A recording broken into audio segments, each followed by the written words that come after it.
morning, crust. It's a great day to be a bread brother. Ugh, mornings are not my jam. Or jelly. Oh, come on. Stop loafing around. I just woke up feeling hollow inside. Psst, just grab one of the new Morning Uncrustables sandwiches, like Bright-Eyed Berry or Up and Apple, filled with 12 grams of protein and tons of deliciousness.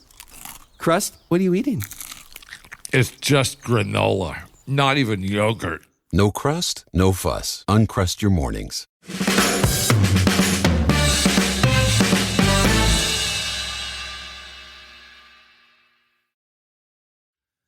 Welcome to No Question About That. This is United Inc., our finance show with Jamie, also known as Subprime Goals on Twitter, X. How's it going, Jamie? You're just back from Australia. Yeah, that's right. I had a good couple of weeks in the sun. Also caught some torrential rain, so almost nice. like Manchester. Oh, yeah, almost. Yeah, absolutely. Yeah. Sydney, Manchester. Well, there's bridges, there's water, Exactly. Very good. I wondered whether you were on a scouting mission to go check out the A-League, which has a finance angle to it, of course, because they desperately in need of a bailout. They've been asking the Australian Sports Ministry to bail them out to the tune of 2 million Aussie dollars, which I think is about £5.27 or something like that. Yeah. I mean, it's funny you say that. I did go and see not an A-League game, but I went to see Sydney FC in the Asian version of the Europa League. It was an interesting standard.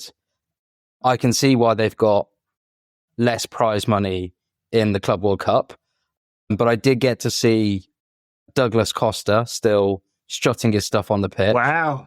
And also Joe Lolly, of all people, who scored with about 15 minutes to go, made it very interesting. They were trailing 2-0 from the first leg, but they hit the woodwork a couple of times and they missed a host of chances. But I think in what can only be described as a Mourinho-like performance from, I think they're called Lion City, the team that they were playing. Are they Singaporean? Where's Lion City? Yeah, Singaporean team.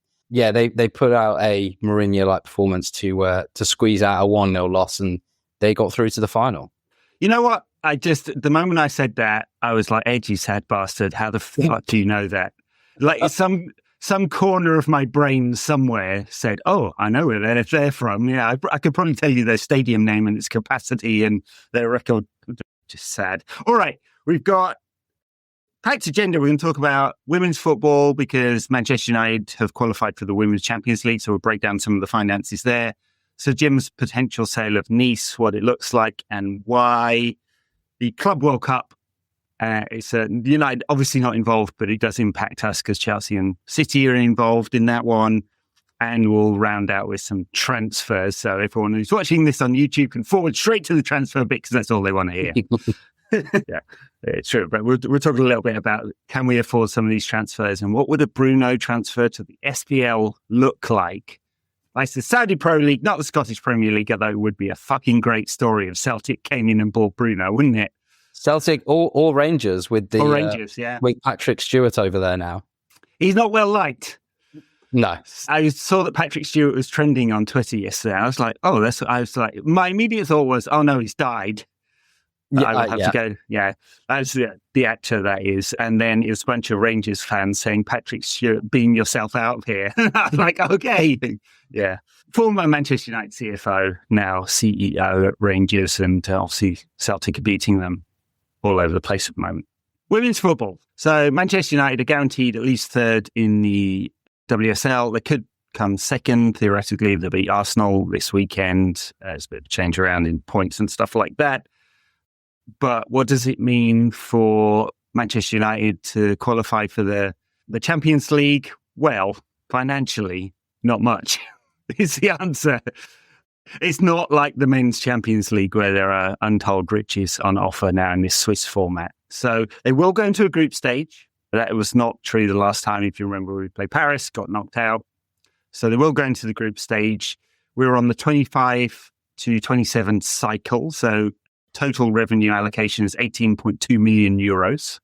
That's across the whole competition, right? So yeah, and it's always unfair. And I know women's football fans get really pissed off when we do this, but to compare it to the men's game, a qualifier for the group stage or the Swiss format group stage in Champions League is guaranteed at least 60 million euros, something like that. So it's 3 times as much as the entire pool. It's split between performance-based, so prize money for each stage, a bit like the Champions League, Men's Champions League, and then 50% is a kind of fixed allocation for all the clubs that are in it.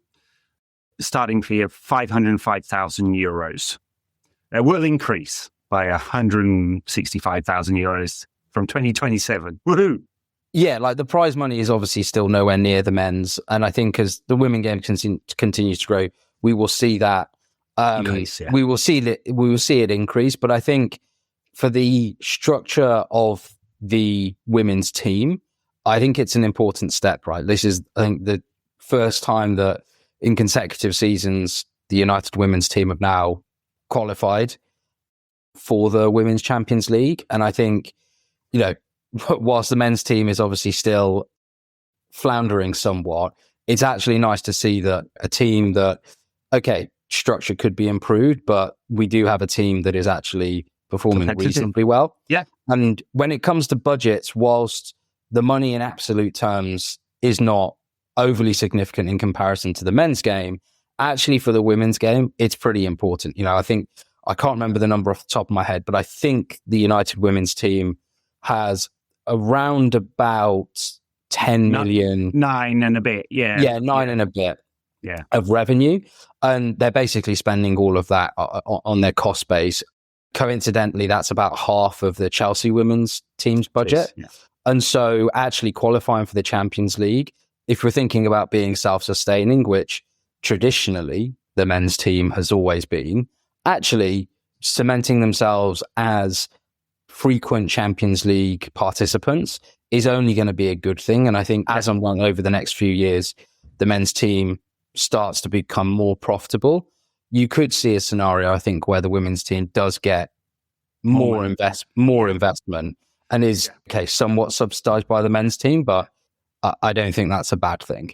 No, and when we're talking about £9 million a year in revenue, as you said, Chelsea at about 20-ish, it doesn't take an awful lot. And all of the teams, well, not all of the teams break out their revenue and how, but those that do, you can see there's cross-subsidization. Cross-subsidization is almost always through kind of commercial deals. So they allocate a portion of the front of shirt sponsorship to the women's team and say, hey, this is the license fee, if you will, for having the front of shirt sponsorship for the WSL and the various competitions. So back to Champions League, 505,000 fixed, 60 for a win, 20 for a draw, and it could be up to 180 for different bonuses going through. So you could see a scenario in which United make 2 million, 1.5 to 2 million euros out of this. That's a 10 to 15% or maybe even more increase in revenue just from participating, but also the status and all of that. And Mark's in there for all the criticism he gets as a manager for being, well, let's say rude, what I've heard is correct, not very pleasant as a person. Although he comes across as very affable on the TV, I think behind the scenes that is not exactly true.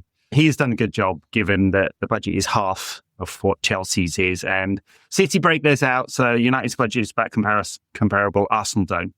Yeah, it's kind of interesting that one. They don't, because they've been filling Emirates. So you'd imagine their budget is quite good, although it's discounted tickets. So it's not like they're pulling in £6 or £7 million on a match day, as United or Arsenal would do. Yeah, and on this revenue point as well, I think if the United women's team are perennial Champions League participants, when you think about the commercial deals, that point about cross-pollination on partnerships, going forward, obviously Mark Armstrong's now in situ. That could be something else actually that the club can take advantage of. And I think when you do get the men's team firing as well, having both a men's and women's team that are always consistently near the top of both games, that's going to be an incredibly powerful thing to, I think, a lot of commercial partners. Yeah. Yeah, well, I think that's absolutely right. There's demonstrated interest. The World Cups generally sell out. The Arsenal are selling out their stadium. Barcelona have had 100,000 people at Camp Nou when they were playing there for the women's team. There's it's obvious there's a market here. And it's up to the clubs and the FA and other participants to really market it. And I know in the States, the NWSL, which has sort of been, you could say, the premium league over the last decades, they are worried about there being a drain of players out of the NWSL to the WSL and other European leagues because the amount of growth there is in European women's football. I mean, overall, as a package, the NWSL is quite a bit bigger than the WSL, but there's more teams been established longer. But the contract cycles, if you look at the WSL, so the latest one was 26 and a bit million for this 3-year cycle. We're 2 years into it now. The one after that, let's just assume it's going to be bigger again because of interest and growth and stuff like that. So I think we are seeing a shift in power away from North America to Europe and particularly England, and sort of related but unrelated non-financial fact. I think the other assumption is that basically all the clubs have just copied the academy system. So we're going to get a flood of really talented women's players coming through in the next few years, which is almost certainly going to increase interest as well as the standard improves. Totally. And the one thing that I think is really noticeable is the amount of girls that are going to watch the women's game. And I think that's only a good thing. And like you say, through cycle, particularly with the draw of United, that's got to be a great thing. And I know it seems like a long time ago now, but when the new stadium plans were announced and unveiled, Omar did have a nod to say that hopefully the women's team would play there. Now, look, if you see a women's team fill a 100,000-seater stadium in England, I think that would be a huge step for the game. Maybe that's another area where United can start to pioneer like we always used to. Absolutely. I think there was a sense, because obviously the women's team played at Old Trafford at the weekend, 31,000 people turned up, which is not bad. Not full, obviously, but not bad. And the previous criticism had been that they just didn't push it enough. I mean, the 9,000 people turned up to the opening day of the season at Old Trafford against Everton. 9,000 people in Old Trafford, not really an atmosphere. Yeah. And the club just needed to push it more and get people coming along and give people a reason to go. And there's an affordability thing. Tickets are much cheaper than the Premier League. So there's that. But also, it's a good standard of football, right? Go ahead, support your team, nice day out, family day out. You can afford to take everyone. And you've got international, like you say, the standard. You've got multiple internationals playing, both England and further afield. And the one thing I have noticed is on that point of them pushing it, on the United app, I am seeing a lot more references on push notifications to the women's team. And I think that's only going to be a good thing. And as the more that it can get into the psyche, I think of quote unquote a normal United fan, I think the better. Headroom for growth as you think about it if you're owning a business, right? Where's the growth coming from for Manchester United as a whole club? Well, commercial's been flat for years. Match day's pretty much tapped out without increasing prices dramatically. Very unpopular. Broadcast is kind of set in stone. We've got this cycle. We'll see. Champions League's grown a bit. So where's the growth? Women's football is a very good candidate for that. Totally. All right. Well, not a smooth segue, but talking of Sir Jim and pushing things, Sir Jim may be pushing Nice out of the Ineos Sport Group portfolio. I'd heard rumours of this months ago that this was going to happen, but the Athletic runner piece in the past week saying it's definitely on the market. 300 million euros is the sale price. I think it might have been a bit lower, 250. A bit lower, 250, all right. Yeah. I mean, it's changed down the back of Sir Jim's sofa, is that? He's probably spent more on a yacht. Yeah, true. Actually, we could look into that. How much did Sir Jim's yacht cost? Or his apartment in Monaco, it would be like his 300 square foot, 1-bedroom apartment in Monaco would cost 250 million euros. Yeah. Totally. Yeah. Well, how do we feel about this? Because it's an interesting one, because there was some thoughts that United might be going down the multi-club route. Yeah. Lausanne, Nice. This is obviously going to be a smaller portfolio if Nice is on the way out. A lot of trouble in French football at the moment. They don't have a TV contract, not proper one anyway. DAZN were going to show some games and then they weren't, and then it collapsed, and everyone's no one wants to broadcast French football anyway because Paris Saint-Germain win it every year and will until the end of time, until Qatar gets bored. So how do we feel about the sale? Yeah, so I would break it down into two things. I think it's one, overall Ineos sport / Ineos football strategy, as you say. And then two, are there any things that we can read into from implications for Man United ownership as well? So on the first one, like the multi-club ownership implications, I wouldn't rule out multi-club ownership at an Ineos level from here on in. I think that the important context here is Nice at the start of this season was forced by UEFA to be put into a blind trust. Yeah. And so that was basically to prove to UEFA that Ineos could not overly influence two clubs that were participating in the same European competition. So I think as soon as that was set in stone as a ruling, I think that's when, soft conversations began in terms of that Nice being on the market and seeing what they might be able to kind of fetch for it. Does it rule out multi-club ownership altogether? No. I think what it may do is just change the course of what that looks like. So if you look at, say, the City model, the City Football Group, they really have effectively a cross-continental footballing structure. So they've got teams in North America, Australasia, I think they have in South America as well. Yeah. And that way, at the moment, you don't necessarily run into any issues with UEFA or FIFA rulings. Question mark as we think about the Club World Cup, which I know we're going to come on to, as some of those clubs potentially start to compete in the same competition, will you run into that issue? So I think it may just be a course correction. Obviously, I think Ineos are also looking for almost a director of sport type role. There's been talk whether Jean-Claude Blanc is going to go into that and kind of cede his position as chairman of United. So I wouldn't necessarily rule it out. I don't think, do I think that Nice was a big part of the play for Ineos's ownership of United? Not really. I think all the signs that we're seeing is United being a self-sustaining club as a business. Again, there might have been some things that could have been done, but I'm not sure it was really a big part of their plan anyway. Yeah. I think the more interesting thing is on the deal price, that 250 million euros.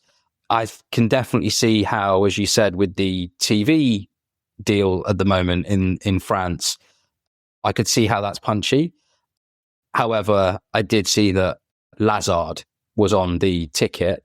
For those not aware, Lazard is a US investment bank, and they are renowned for being incredibly good at negotiating transactions and getting the fees that their clients want.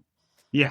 And it's interesting it's a US bank because it wouldn't be a surprise if it's not another US investment or sports group that buy it. With the punt that $250 million, you can it's a big market. It's one of the European big five.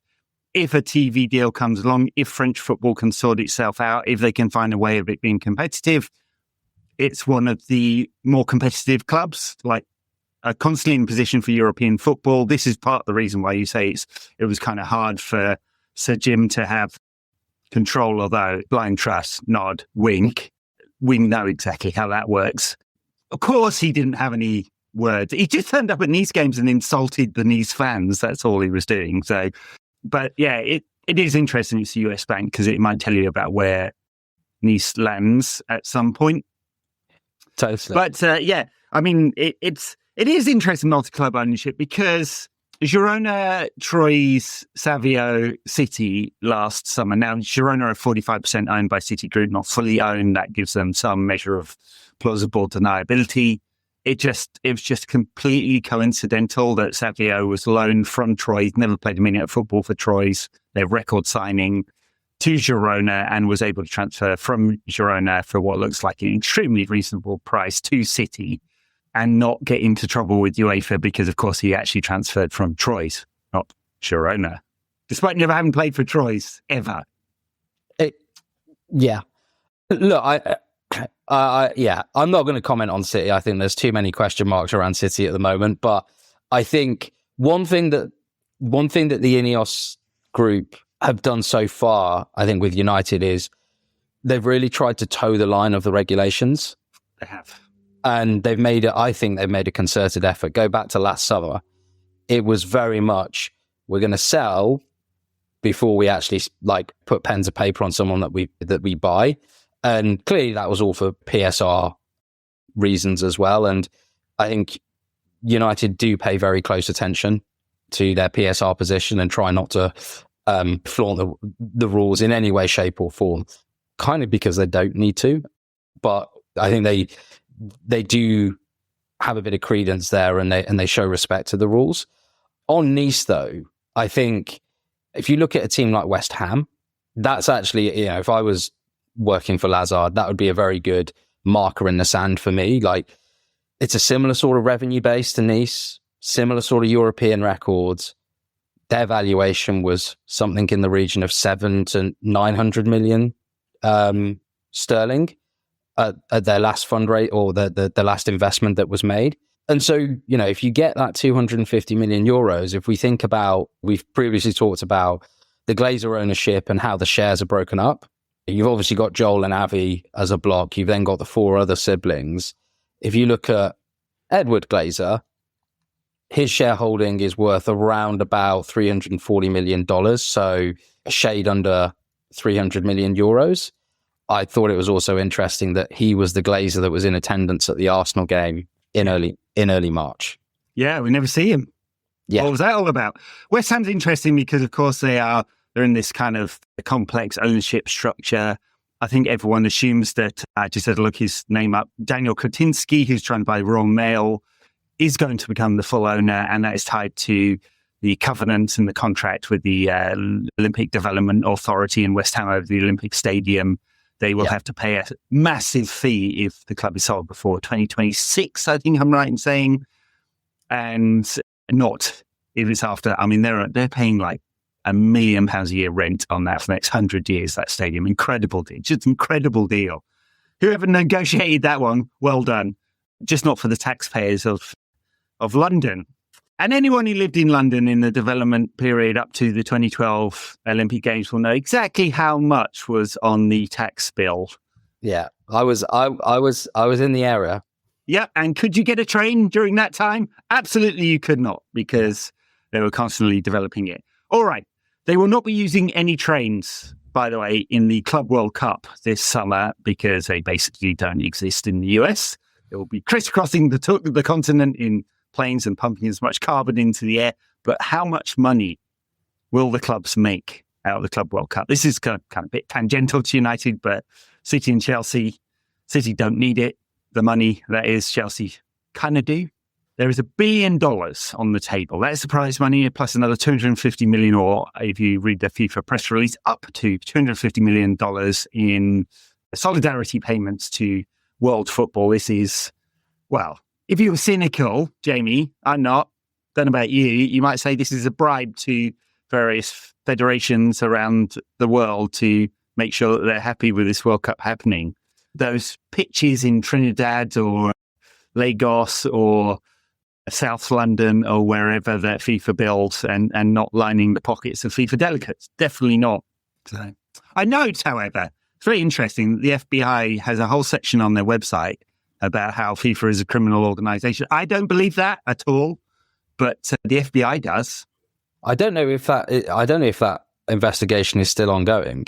No, whole people went to prison and Chuck Blazer died before they could lock him up in Sing Sing for the next 25 years to life. Yeah. Anyway, the money, $1 billion. $1 billion is split about 50-50 between sort of facility fees pay to join and prize money. It's split by federation as well. So European clubs will get more than Oceanic clubs. There is the power play, I guess. And then in terms of like per club fees, $2 million per club game, around 16, 7.5, quarterfinal 15 dollars, semifinal 21, finalists 30, winner 40. So add that all up and the winner could make $125 million out of participating. Plus, by the way, that's just facility fees. They also get training fees, which I think are $50,000 a day. And for the month of the Club World Cup, not bad if you can get it. Yeah, it's a real shame that United aren't in that. If only we were better on the pitch.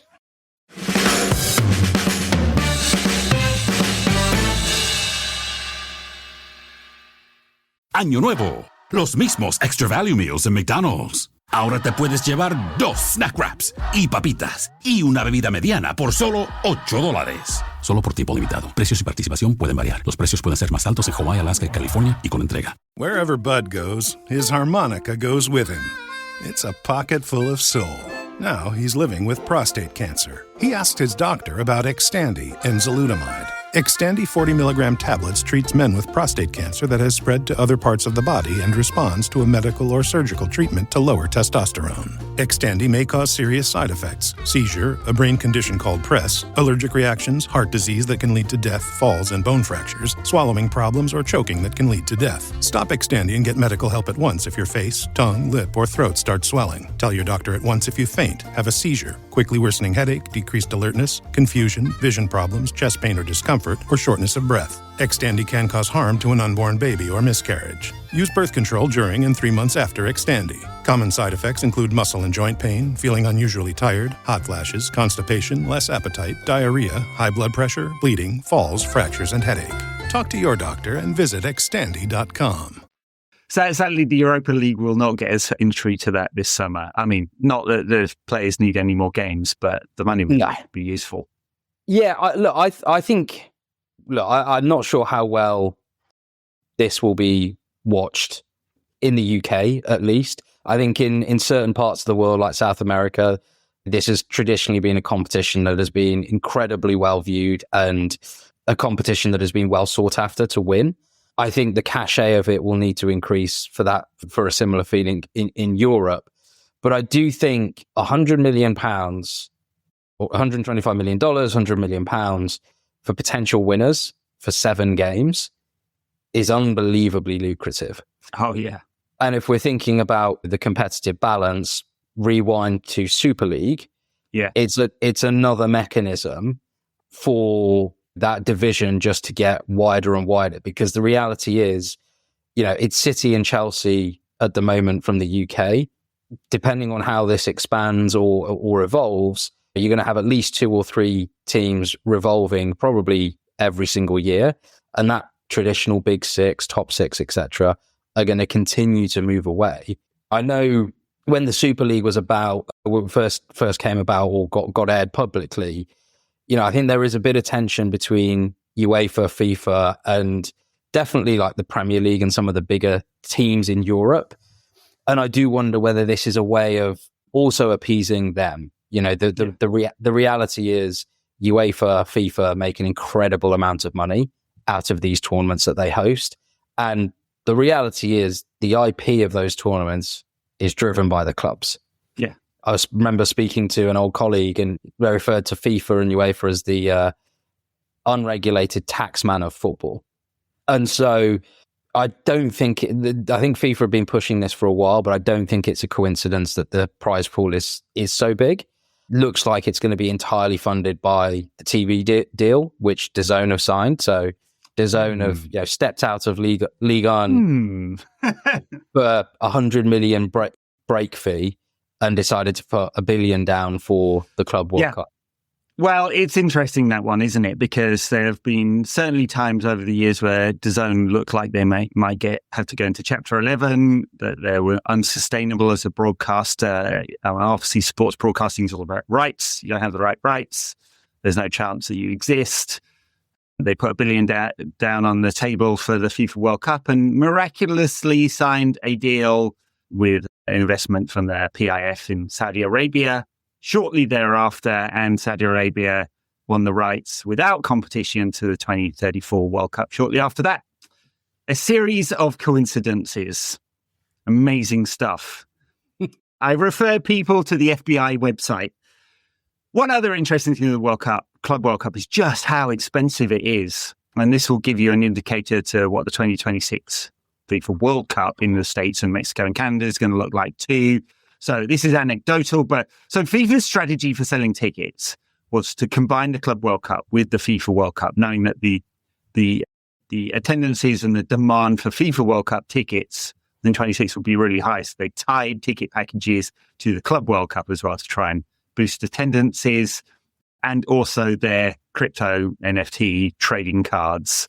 So if you bought to get FIFA to guarantee first dibs on 2026 World Cup tickets, you had to either buy 15 Club World Cup tickets or buy one of those special crypto packages, or both. So gold, platinum package. You basically had to spend thousands of dollars to guarantee your first dibs on World Cup tickets.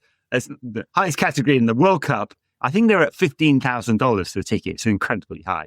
Club World Cup, right? Just to give you a sense. So if you thought, oh, we'll go, right? So there's 6 games in Seattle, where I'm based. Some of them are Sounders, some of them are, so Inter Milan, River Plate, Auckland, one of the South American teams, another one I forget, sorry now, and Seattle Sounders are involved.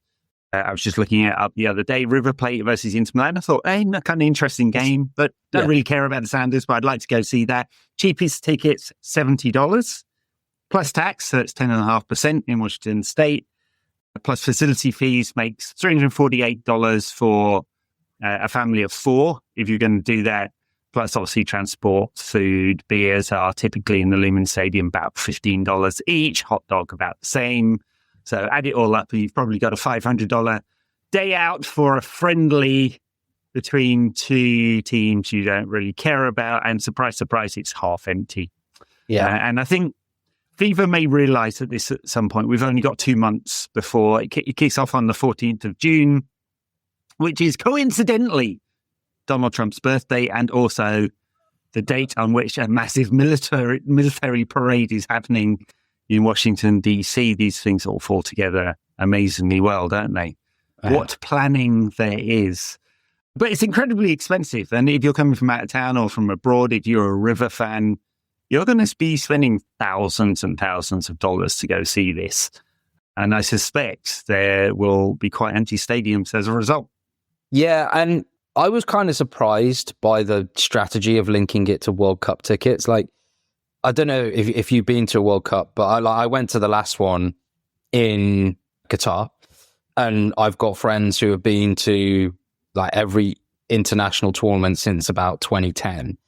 I actually don't think it's that hard to get tickets for those international tournaments. Like, if you look up when the ballots are and you have a group of you applying, it's pretty achievable to get a decent number of tickets. So it was a weird it was a weird carrot to hold, particularly when it's so early on and you don't know all the teams that have qualified, etc., etc. I'm not sure it will do anything to help the overall ticket sales for the exact reasons that you've outlined. And I think I do wonder whether us sitting in Europe is a bit of a disadvantage to truly understand and get the strategy. Because to your point, I think teams from Argentina or fans from Argentina and Brazil may be willing to pay that sort of money. But, as we think about ticket prices and dynamic ticket pricing, I do wonder whether they could have had a strategy which was a bit more relevant for each continent that's participated. Well, right. Yes. And it would be a shame for FIFA, like I care, if this was embarrassingly empty, some of these tournaments. They may well do something about that. Obviously, they have been quite willing to sort of create rules on the fly. Into Miami have qualified somehow for winning. Like MLS is weird because they have a league season and a playoff season. So they won the Supporters Shield, which is the league season tournament, but everyone recognizes the playoff winners as the winners. And obviously they were knocked out of the CONCACAF Champions League by Vancouver Whitecaps the other day, which Canadian fans obviously loved given the, let's say, political tensions in the world at the moment. Yeah.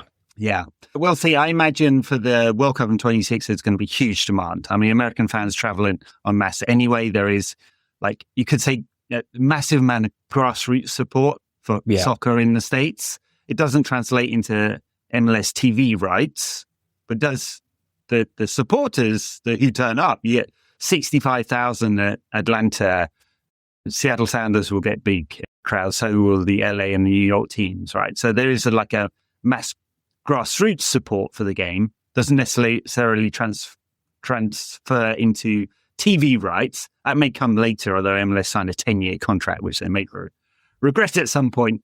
Yeah, I imagine with Apple. Yeah. Yes. All right, Gianni.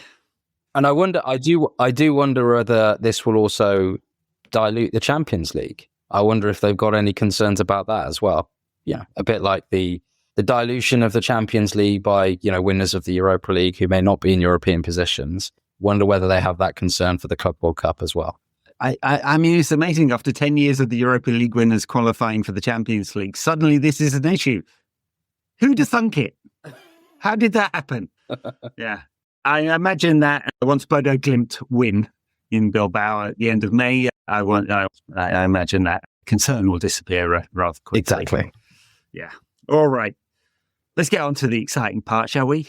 Transfers. The bit that everyone has been waiting for. Yeah. Everyone's scrolling through the chapters on YouTube. Oh, yeah, transfers. Right. So, can United afford to buy Matheus Cunha, Liam Delap, and Brian Mbeumo, and anyone else? What does it look like at the moment? Yeah, so I know there was a clip from David Ornstein, I think on US TV, that came out a few weeks ago saying that Cunha and Delap deals could be done without needing to qualify for the Champions League. Raised a lot of eyebrows given all of the kind of rhetoric that's been going around over the last 6 months or so. If we take Cunha and Delap, I think the reason why there may be a thinking that United could get the deal done is if you think about those those players that have expiring contracts. So, I'm now saying it's infamous. Capacity to spend versus ability to spend. The 5 players, which includes Tom Heaton, is about 22.5 million in cost. If you exclude Tom Heaton, because there's talk that he may now actually be extending by a year, it's about 20 million in cost. So if you think about a 5-year deal for a player, that's effectively 100 million in transfer fees. Amortized over 5 years, that's 20 million a year. That is how I think people would say this is eminently doable. However, you do still have the cash flow situation, 180 million in total cash, including the credit facility at the moment, or as of December. 90 million of that is going to get taken up from historical transfer fees. So you've really only got a slush fund of 90 million. Now, the way that cash flow works, you'll get some season ticket income coming through before the end of June. There'll be some prize money that's paid out alongside a few other things. But I think the reality is, whilst United could buy Cunha and Delap, I think the reality in terms of how it gets done is that they would need to be negotiating installments of those transfer fees. Do I think that they would do Cunha and Mbeumo, for instance? No. If we think about like the way I've previously talked about, the transfer strategy is one marquee player per year, approximately. And then you've got those kind of players that are about 30 million. And then you've got players that are like up to 10 million that are like the real kind of like your Moises Caicedo from like 5 years ago that you're taking a bit of a punt on. I think it would be a Cunha or Mbeumo, and I think what they're probably doing is negotiating, quite simply. I think they want to get their marquee number one signing through the door first. Cunha does have a release clause of 62.5 million. Yeah. However, typically with release clauses, they need to be paid up front and in full in cash. We saw last year with Xerxes, United paid a bit more than the release clause to stagger the payments. Yeah. I wonder whether they're probably doing that with Wolves. Yeah. Wolves will be playing hardball on that because they have financial issues of their own. And so they kind of do need cash flow. But, to me, if I take a step back, it's nice to see us looking somewhat organised. Does seem like it, doesn't it? Yeah, I'd be really shocked if another club came in and paid Cunha's release clause all up front. I mean, it doesn't, like under Premier League regulations, it doesn't have to be, right? Yeah. I think the issue that people kind of make the assumption is based on La Liga release clauses where pretty much every player has a release clause. I think maybe, in fact, they have to under La Liga regulations. And then that has to be paid up front by a third party. So you get this weird dance where effectively the bank floats the transfer and then the bank floats the transfer for the player and then the club pays that off. And it's this kind of weird roundabout that we saw with under Herrera for a while, if you remember, the imposters. And then we did the deal of the year afterwards. I tell you, that is just an amazing story of all the weird football stories. It's a great one. But yeah, United will get Cunha and they'll stagger it in installments 100% because there won't be another club that will just pay up front to Wolves. And everyone knows the fee is 62.5 million. So effectively it comes down to the player's choice. And could another club come in and offer him more money? Sure, they could, but he's going to get a good wage at United. It'll be 200 grand a year. It'll be 200 grand a week. It'll be double his... A year would be something. A year would be very good. If he wants to take that just for the pride of playing for Manchester United, that's perfect. Yeah. It'll be a couple hundred grand a week. It'll double his current wage. Yeah, it'll be a good deal for everyone all round. And United will get guaranteed goals. If not a perfect player, but you wouldn't expect it. We're about to finish between 15th and 17th in the league, probably. And you wouldn't expect us to be able to sign perfect players. No, totally. And I know on that point as well, like, if I look at this just objectively, take my fan hat off, 62.5 million is a lot for Cunha, in my opinion. For the output, yes, it's high. Like, yeah, it's high. But I think, and again, I'm harping back to last summer quite a lot. I think we saw last summer that in order for United to secure deals of good players like a Euro, they actually still had to push the boat out a little bit. Yeah. And I think it's just I think it's just the reality of where we currently are, that actually the fact that there's a release clause, it kind of just means you don't need to, like, you need to negotiate on minutiae rather than kind of go through the full dance.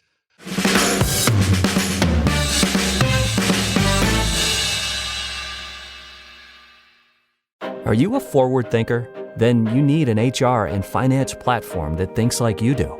Workday is the AI platform that helps propel your organization, your workforce, and your industry into the future. Workday, moving business forever forward.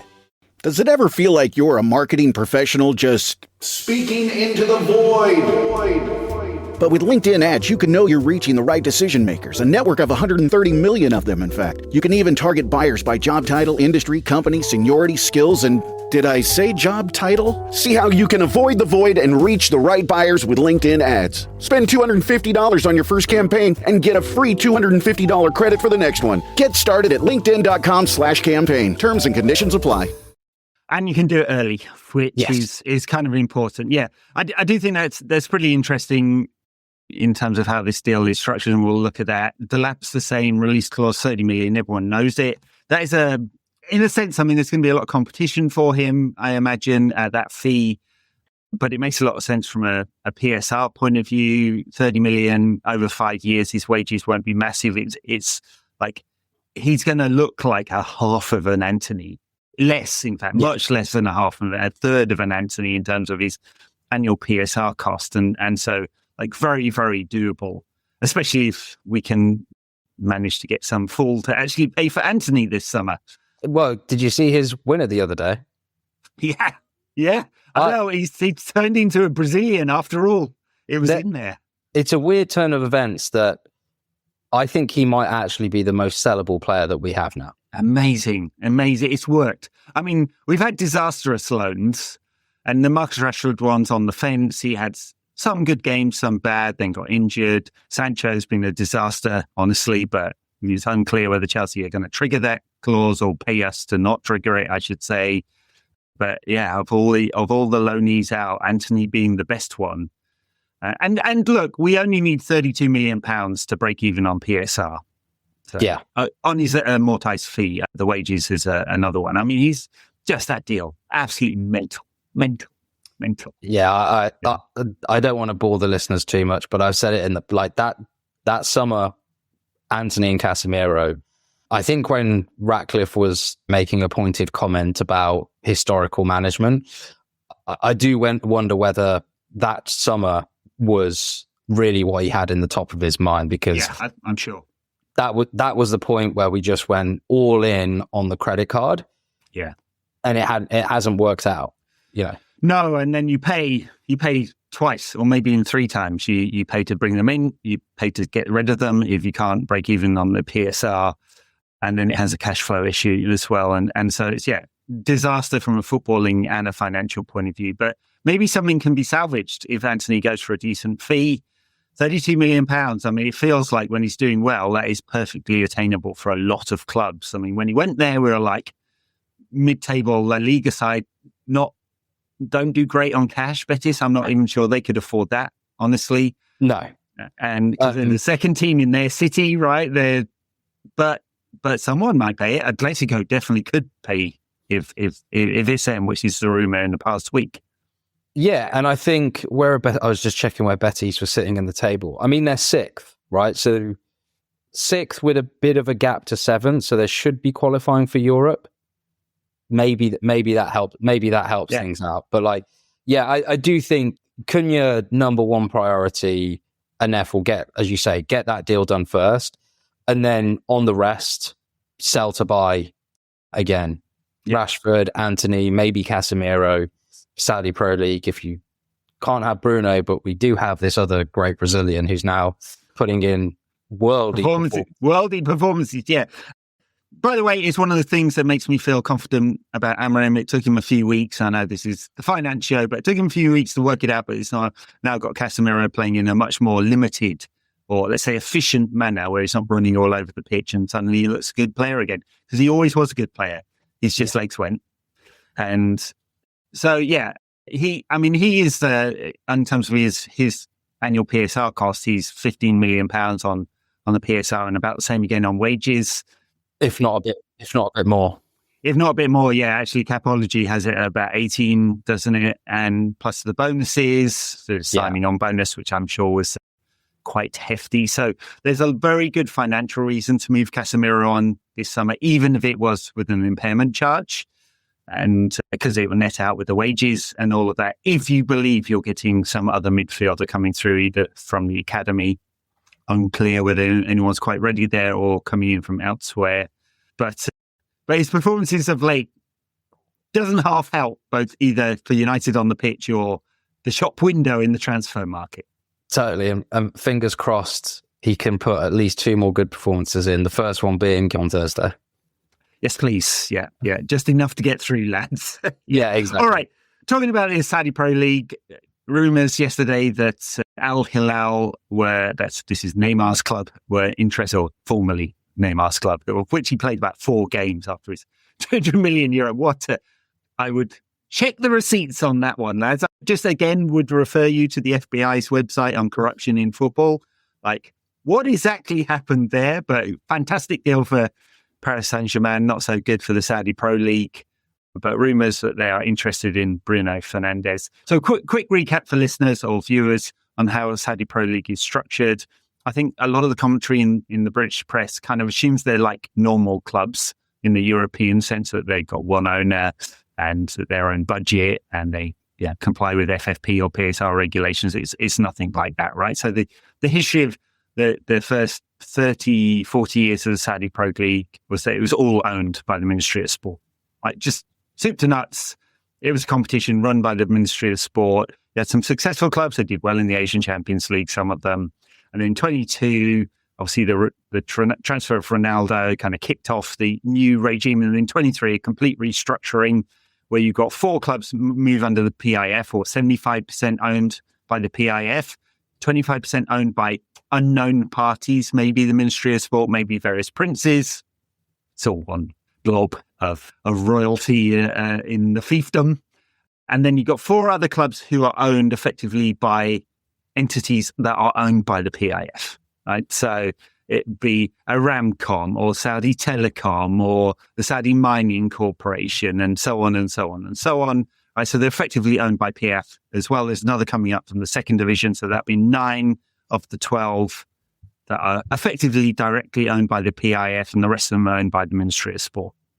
That's how it's organised. So it's basically, we're still one central entity, but I think with an eye on future commercial sale. Like they might not always be owned by the PIF. It wouldn't be a surprise to me if there aren't some American private equity firms end up owning some of these clubs as well, or at least partially, a bit like Aramco is partially. Like they didn't go with their float, but it's not 100% owned Saudi owned. There are some private equity stuff there. So that might happen too. So they could definitely afford him. They just decide to pay the money, like whatever number United come up with. Totally. Is there a number at which United would go, yes, we would sell? There's always a number. If there was a number, I would put it at somewhere in the region of about £150 million. I think look, for clarity, I do not think that this will happen. No. But if there was a way to, in one fell swoop, course correct United's finances, it would be a big player sale. Yeah. I thought that last summer it might have been Rashford. Unfortunately, like his form probably prevented that from happening. And the financial picture hasn't changed all that much. Like United still need cash, right? So if you get 150 million in, that basically funds your transfer window for this summer. And then you've got, I think you'll still have additional player sales on top of that to kind of clean out the squad. And I do think, they want to clean house with the squad as quickly as possible. Yeah. However, would Saudi be willing to pay that? The fees that they've been paying for players have been coming down. I don't think so. I think maybe 2 or 3 years ago they would have done it. It would also make sense, not just from a cash flow perspective, but PSR. It basically kind of a fee that big would basically wipe a slate clean for another 3-year cycle. I think this is very approximate, but if you exclude the add-ons of the Bruno Fernandes deal, there's about 8 to 9 million of balance sheet value left. So yes, but then you re-amortize that because of his new contract. So like that 8 to 9 million is not in 1 year. You just spread it over the 5 years. So he's almost at zero book value, almost, not quite. Yeah. So I think, as we were saying off air, like it's interesting that these rumors have come now, rather than last year when they were actively trying to renegotiate his contract. Yeah. Maybe the same thing is happening again. I can't see how this leadership team are going to give him as good as he has been post the summer. I can't see how they're going to give him another contract extension. No chance. Zero chance of that. I mean, he's already if not the best paid player, maybe the second best paid player behind Casemiro, and he seems like a good egg. What material difference would it mean to him to go from 350 a week to 375 or something? None at all. And it would be, in a sense, life-changing to move to Saudi if they stuck him on 200 million a year like they did with Neymar or something like that. But they haven't been, at least last summer, they did not do those deals. They bought a bunch of younger players and trying to up the quality of the league generally, and not just the stars. But they will have to replace Ronaldo at some point, like as the marquee star in the league, the marketing entity. And like the other thing about the structure, I mean, this is not for outsiders. I think an awful lot of people assume that this was about trying to steal like broadcasting revenue from European clubs or something like that. European clubs just saw this as a free money. Like, I mean, I've spoken to people who in the football world are just like, this was just a free injection of cash. We love it. And this is a tool for the internal Saudi population, which is one of the youngest on the planet, like average age of well below 30. And this is the MBS showing what a cool guy he is. Yeah. Like, he's not busy hacking up journalists. He's giving you this wonderful football tournament. Yeah. And for the clubs, like it came at exactly the right moment. Oh, God, yeah. Post-COVID. Yeah. Post-COVID, post-TV deals starting to slow down in the growth of the TV rights. It was a way to just kind of basically get rid of problems on their balance sheet. Yeah. And you saw that, like the players that Chelsea moved on, Koulibaly, Hakim Ziyech, etc. Like players that they'd bought for a lot of money and like didn't quite work out. Sadly, we were behind the curve, and I think it was only, is it Alex Telles that we sold? Yes, for not very much. Yeah. Yeah, like that was the end. Mind you, like, hey, let's play this scenario out. So Big Sir Jim has a $5 billion petrochemicals refining plant that is being built in Saudi Arabia right now, right? Partnership with Aramco. He's got relationships there. Like, hey, here are some of my shiny toys. Bruno's not the one. I mean, I'm sure they would love him, but as you said, second prize, Casemiro. Look at his lovely, look at that cute little face he's got. He's such a nice personality. He'd be good for marketing and for football. He would round out his career with a mega payday, and we'd clean the books. Yeah, and he's got I'm surprised how big social media following Casemiro's got. I didn't expect it at all. Bring in a South American fan base. Post Neymar loss, you'll potentially get some Brazilians watching the league again just to see the last bits of Casemiro's career. It would be financially, I think it would be important. The one, and I don't know why I've been thinking this, but in the last few weeks, as he has started to improve his performances, there is an element of me is like, God, there's a lot to be said for experience and know-how. There is. And we don't, as much as I do advocate the traditional United way of blooding through a lot of youth, infamously, whilst you don't win anything with kids, that 96 team wasn't just full of kids. No. And so that is an area where, you know, as we think about transfer strategy, I do wonder how they're going to play that one. From a footballing point of view, I wonder if Amorim's now would be thinking, yeah, I'd like to keep him for that experience. For a player that might not play he can play 50-odd games. I mean, part of the reason why he's improved is, of course, he spent quite a bit of time on the bench and got a good rest over the winter. And like the change in tactics, the rest might not happen next season. We cannot play the way we're playing next season. I mean, Amorim knows this, right? Yeah. We don't win the Europa League and we start next season losing half of our games. He'll be gone before Christmas. That's just football, right? I don't want that to happen. Yeah. For no particular reason, I have quite a bit of faith in him. Maybe it's just he's charismatic. Maybe you can see that something is happening. I'm not sure. We are still losing half of our games, which is fucking disastrous for United. Yeah. I was at I know we're straying a little bit from the finances, but I was at the game on the weekend against Brentford, and it did strike me. Like, I've not been to many away games, but I was like, for a team that is continually losing, and look, I know we've got something to hang on to with the Europa League, it never ceases to amaze me how much support he has. Yeah. But I think it's a good thing. People recognise that he's got a bad hand. But I do think my big worry is, as you say, next season, if we have a good transfer window and we course correct the books a little bit more, will they be willing to take a penalty fee to relieve him of his duties if the performances don't turn? Again, going back to those interviews in March, there was one comment that Omar Barada made, I think it was to the BBC, and it was about the transfer strategy. And he did say, we're buying players that can play a multitude of systems, not just one. Which is very sensible. Yeah. Very sensible. But I think it was the only time that I've heard anything from this leadership kind of put a comment out there which would potentially raise a question as to, well, Amorim, you do have to, like, at some point, you do have to start performing. Yeah, absolutely. And they didn't replace Dan Ashworth, but I think they've moved his duties around, and you can see that Omar Barada is taking up some of the operational stuff. Wilcox is highly involved both on the squad planning side of things, which is something that's just been a disaster at United for 10 years now.